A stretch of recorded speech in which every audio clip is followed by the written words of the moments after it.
Good afternoon, fellow punters and loyal followers. Mickey D with you here on Monday afternoon about 1:15 with selections for the first day of Punchestown.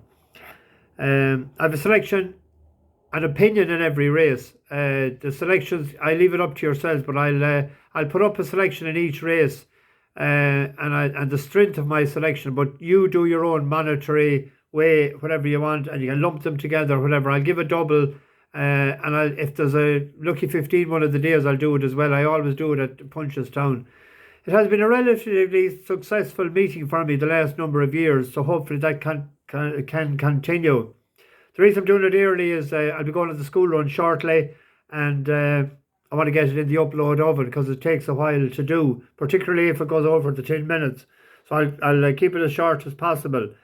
I met a few boo-boos yesterday evening. That's why I mentioned trigeminal neuralgia, but thanks be to God, I haven't had a dart of that pain since. Some of you, the newcomers, might know that I suffer from MS, and that was my main symptom when I was diagnosed in April 2019. I haven't had it back in about 16 months in a bad way, so hopefully that may continue. But I was just given the warning.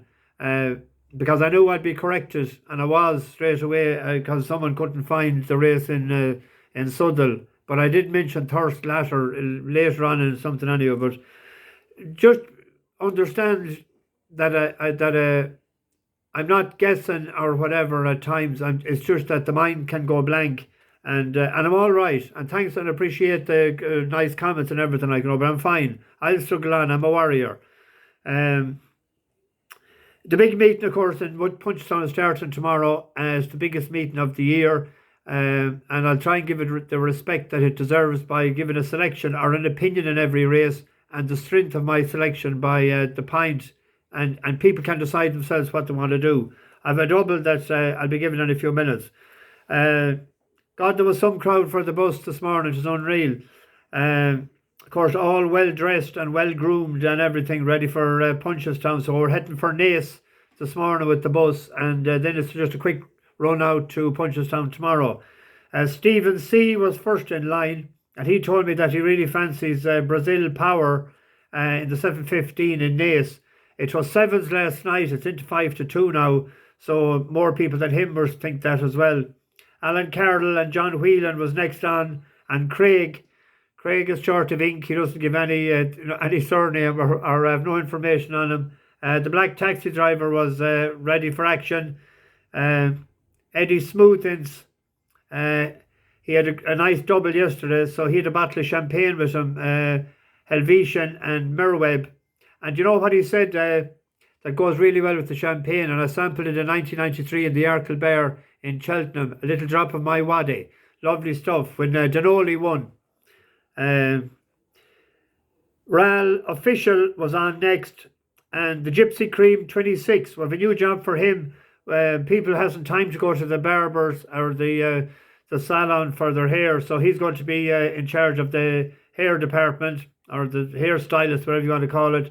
Dan O'Brien landed, and he said, "Will you sing him in the banks?" And for people that's not from Cork or familiar with them, that's the Banks of My Own Lovely Knee. It's their national anthem. But they always said, "Will you sing me the banks?" Or "da banks." Who else? Tony Best sent a lovely message. That was his first, and it's great to hear from you, Tony, and thanks very much for your kind comments. There was no trace of anyone from Mayo at all. We were looking for them. I wonder why. And there was no one from Clare either. I don't know why. Maybe celebrating both teams. I don't know what happened, but there was very little of them colours. Sorka Defacha has tipped Delectable You in the 6:55 at Windsor, and I was very close to tipping it up yesterday evening. I fancy that it's rated only 80, and it's a full sister to Too Darn Hot and Larty Da.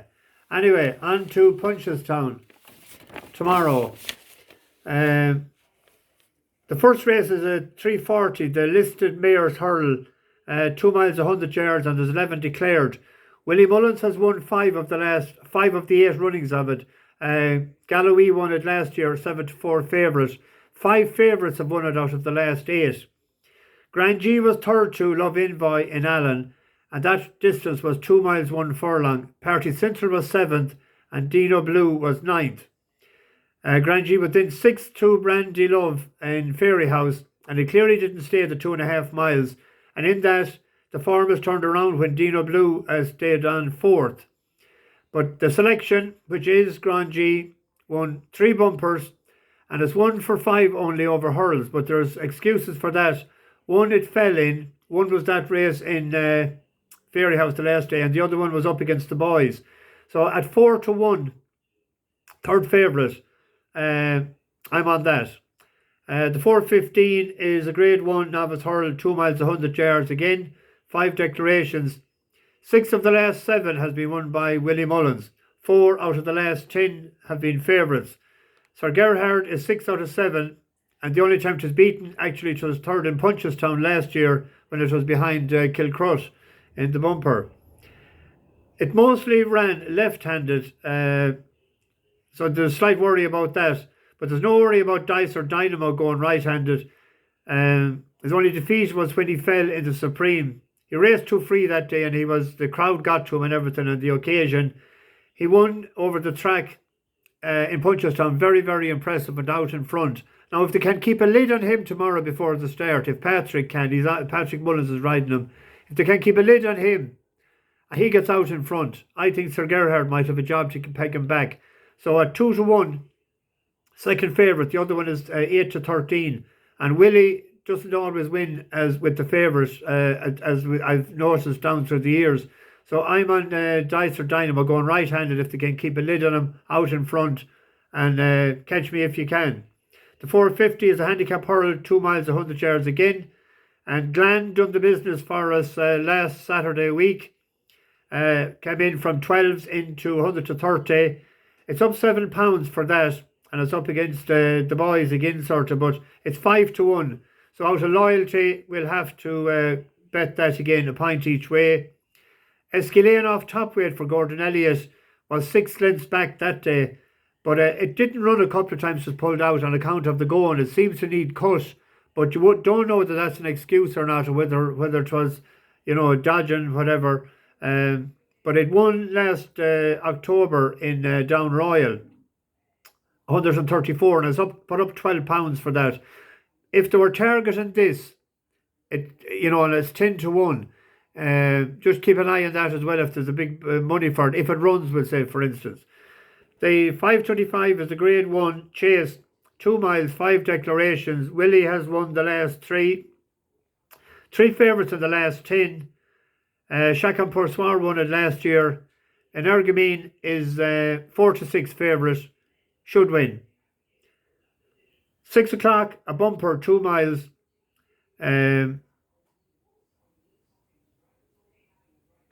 Irish Envoy is the only winner in the race. It's trained by Liz Doyle. Caldwell Potter, owned by Caldwell Construction. It's a full brother to Mighty Potter. It's a 200,000 purchase. It's out of Marteline. Adam Lee Chosen won this last year, so a good horse nearly always wins it. Willie has Rocco Boy. It's out of Chiraco. It's the half-brother to Rayshan and Rayadur, but they need a bit of cut on the ground out of Chiraco.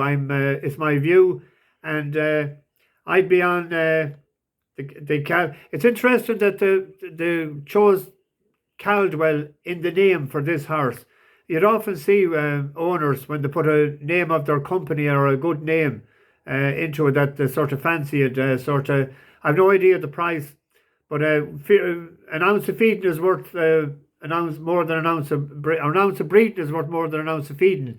It's well bred, full brother to that Mighty Potter that runs tomorrow as well in the novice hurdle race.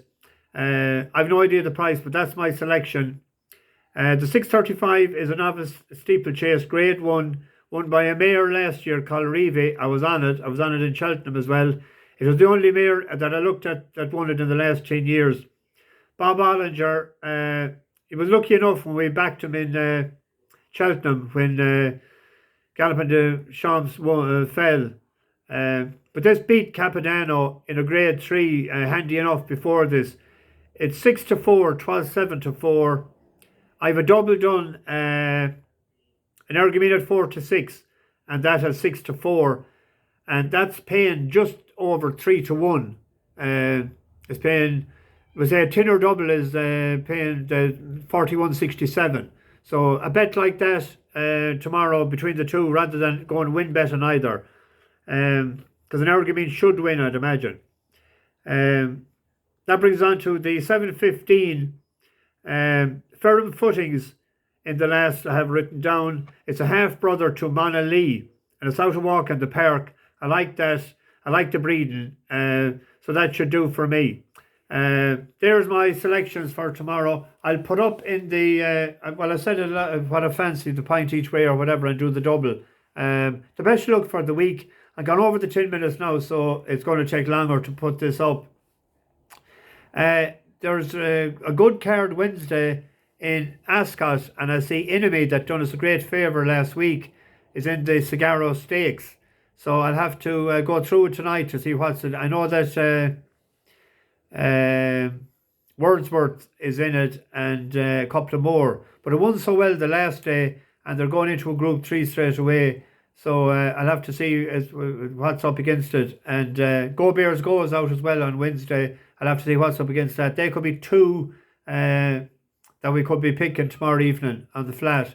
But I'll do a bit of study tonight as well now for Punchestown. The best look for the week. It's going to be a long, tough week. The weather is good, and the ground should be good. And let's hope that the profits can be good. Mickey D for gotta go. I nearly said something I shouldn't have said. Good luck.